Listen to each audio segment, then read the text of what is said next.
our delegates to the Convention of the States when it occurs, because I think you're convinced by now it's a difficult thing to do. It is a necessary thing to do, and some very good people have worked very hard for a long time to bring us to this moment. So what are we going to do when we get there?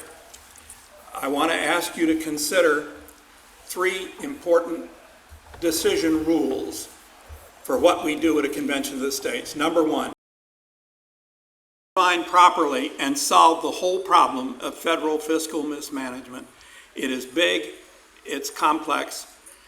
Partial solutions and formulas are not going to work well, if at all. Second, don't be afraid to provide detailed instructions in the Constitution. There are those good people who believe that the Constitution ought to have global statements in it, broad themes, and then you implement it in legislation. May I suggest that before you embrace that point of view, you review the history of Graham, Rudman, Hollings, 17 years on the books, during which time we didn't balance the budget and we increased the national debt by $4.4 trillion. Keep that in mind. History is a good teacher. Third, adopt best practices. There are good best practices out there in the states. Let's find the best and adopt them for our federal government. The whole problem is this. There are no rules in the Constitution about how our money should be spent. So Congress has mismanaged it for a long time, 233 years to be exact.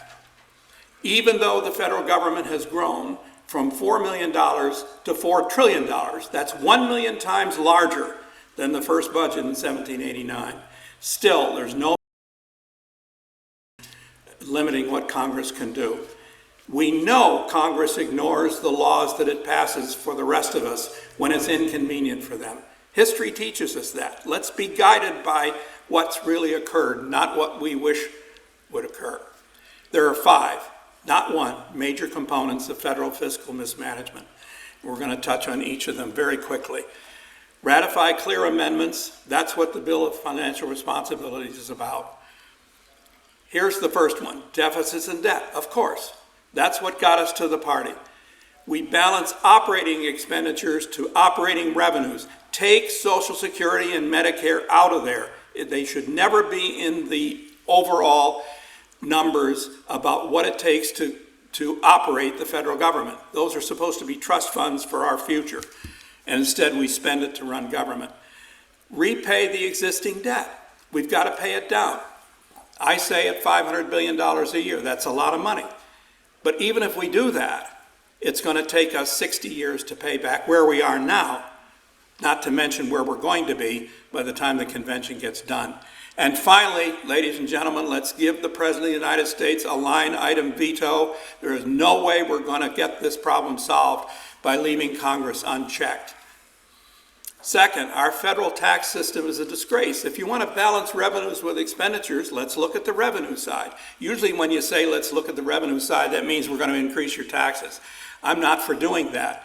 But the fact of the matter is that 57% of our people today pay no income tax at all.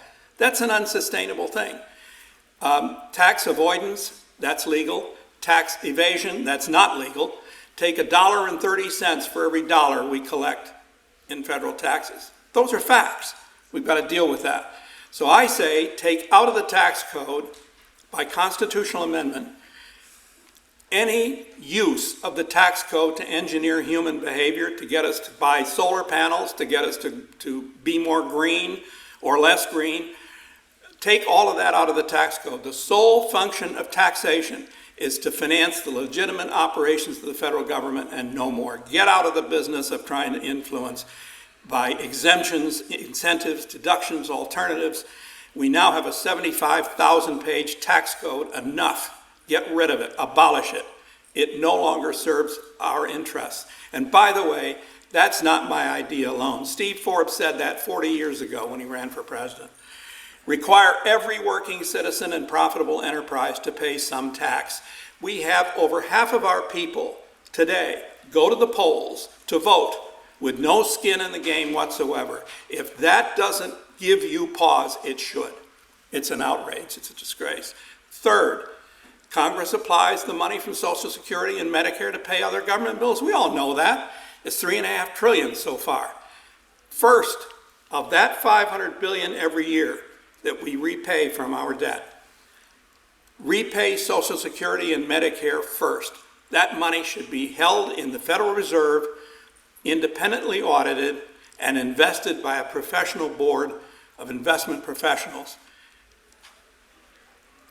The funds invested, according to Heritage, Rachel Gretzler at Heritage says that if that money had been invested over our working lives at a conservative rate of return and compounded, we would today have an average Social Security check twice what we're now receiving. That's a matter of analytical fact. 4, we have no independent auditing of our national ledgers. We have auditing, David was right when he said it, but audit is being done by people that are employees of the federal government. I respectfully suggest that we need independent auditing, require the government to follow GAAP, generally accepted accounting principles, from an independent accounting standards board. Every other entity in the country, private and public, is required to follow that except the federal government. Congress cannot override generally accounting by statute, which they currently do. Every government agency must have an annual independent audit, results online. No clean opinion means your funding gets cut. I like David's provision that says if you vote in Congress against a constitutional provision, you lose your ability to run again. I love it. I want to put it in there. I also think if you're an agency and you run an agency and you flunk your audit, you get your funding cut. And by the way, the Pentagon, which is 35% roughly of the federal budget, has flunked an independent audit not once, twice, 5 times. 5 times. And they keep getting $750 billion a year. The last one, federal regulations. Why regulations? Because regulations cost us $2 trillion a year. They are a financial impact. We have to establish independent courts as part of the judiciary. They're now part of the agencies. And there's an article in the Wall Street Journal that David Bidoff sent me last week that says, the headline of it is, could you get a fair trial if the judge were employed by the prosecutor? What a headline. And that's exactly what's happening, because the judges and juries of administrative courts are employees of the agencies. Imagine that. And that was done by Congress, by the way, our beloved Congress. So Congress will establish administrative courts as part of the judiciary with an automatic right of appeal. Now, how is this following best practices? 44 states have a line item veto. 49 states have to balance their budgets. 50 states have to follow generally accepted accounting already. How many use pension funds for government operations? None. They cheat a little bit because they underfund the pension and use the money to run government, so it's a little bit of the same thing, but it's not as egregious as it is with the federal government. And 40 states now have litigation to curb agency regulatory power. They have litigation in district courts rather than the administrative kangaroo courts now in existence. That's a fire hose impression. BOFRUSA.com is our website. It has all the language of the 5 amendments. I commend it to your attention. Thank you.